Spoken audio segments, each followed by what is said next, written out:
আপনি না দেখতে আগের থেকে অনেক মোটা হয়ে গেছেন। আগের মতো সেই সুন্দর লাগে না আপনাকে আর ছবিতে। এভাবে চুল কেন বাঁধেন? মাথা লেপটে কেন চুল আঁচড়ান? আর একটু স্টাইলিশভাবে গেট আপ নিতে পারেন না? তাহলেও তো একটু বয়সটা কম কম লাগে। আচ্ছা, এটা কেন পরেন, ওটা কেন পরেন না? আপনাকে ওই আউটফিটে না আরও বেশি সুন্দর লাগতো। এই আউটফিটগুলোতে আপনাকে কেমন যেন বোরিং বোরিং লাগে। আপনি না আগে আরও বেশি সুন্দর ছিলেন, ইদানিং আপনাকে অনেক বেশি বয়স্ক বয়স্ক লাগে। আচ্ছা, বাচ্চা নিচ্ছেন না কেন? বয়স হয়েছে বলে কি কনসিভ করছে না, নাকি কোনো শারীরিক সমস্যা আছে? এত যে ফেসবুকে খাবারের ছবি পোস্ট দেন, একটু কম কম খেলেও তো পারেন। এত বেশি খান দেখেই তো আর স্থূলতা কমছে না।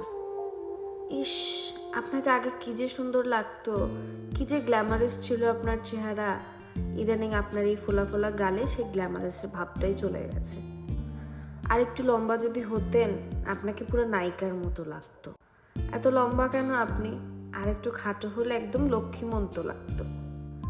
আজকাল অনেক শুকনো শুকনো লাগে আপনাকে, চোখের তলায় কালি পড়ে যাচ্ছে, গাল মুখ ভেঙে যাচ্ছে। দেখে মনে হচ্ছে সংসার জীবনে সুখী না আপনি। একটু নিজের যত্ন নিলেও তো পারেন। দেখে তো মনে হয় যে একদমই নিজের যত্ন নেন না। ভাবছেন কেন বলছি এই কথাগুলো?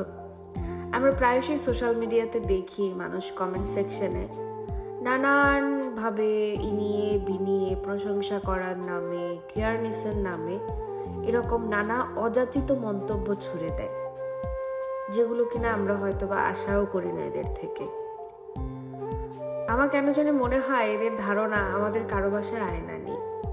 তারা ভাবে তারা ফেসবুক কমেন্ট সেকশনে এসে যদি কমেন্টস না করতো, তাহলে বোধহয় আমরা জানতেই পারতাম না আমরা মোটা হচ্ছি, আমাদের বয়স বাড়ছে, আমাদের স্থূলতা হচ্ছে, আমরা শুকিয়ে যাচ্ছি।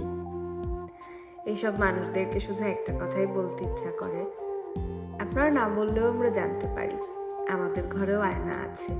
আমরাও ছবি তোলার আগে সেলফি মোডে দেখতে পাই আমাদেরকে দেখতে কেমন লাগে। ব্যাপারটা ভিন্ন যে আপনার আর আমার দেখার দৃষ্টিভঙ্গি আলাদা। আমরা মনে করি যে প্রত্যেকটা বয়সের একটা আলাদা সৌন্দর্য আছে, প্রত্যেকটা চেহারার একটা আলাদা নিজস্ব মাধুর্য আছে। বয়সের ছাপ লুকালেই যে কেউ স্মার্ট, কেউ সুন্দর পরিপাটি গেট আপ নিলেই যে সে ইয়াং, এমনটাই নয়। মনের সৌন্দর্য সবচেয়ে বড় সৌন্দর্য। আপনারা না বললেও প্রতিটা মানুষ জানে তাকে কখন কেমন দেখতে লাগছে, কারণ প্রত্যেকটা মানুষের জীবনে অবশ্যই কিছু প্রিয় মানুষ আছে যারা তাদের ভালো মন্দ চোখে আঙুল দিয়ে দেখাতে পারে। তো আমাদের জন্য চিন্তা করার মানুষ আমাদের ঘরে আছে, আমরা নিজেদের জন্য আছি। আপনারা দয়া করে এত মাথা ব্যথা দেখাবেন না প্রিয় মুখোশধারী শুভাকাঙ্ক্ষীরা।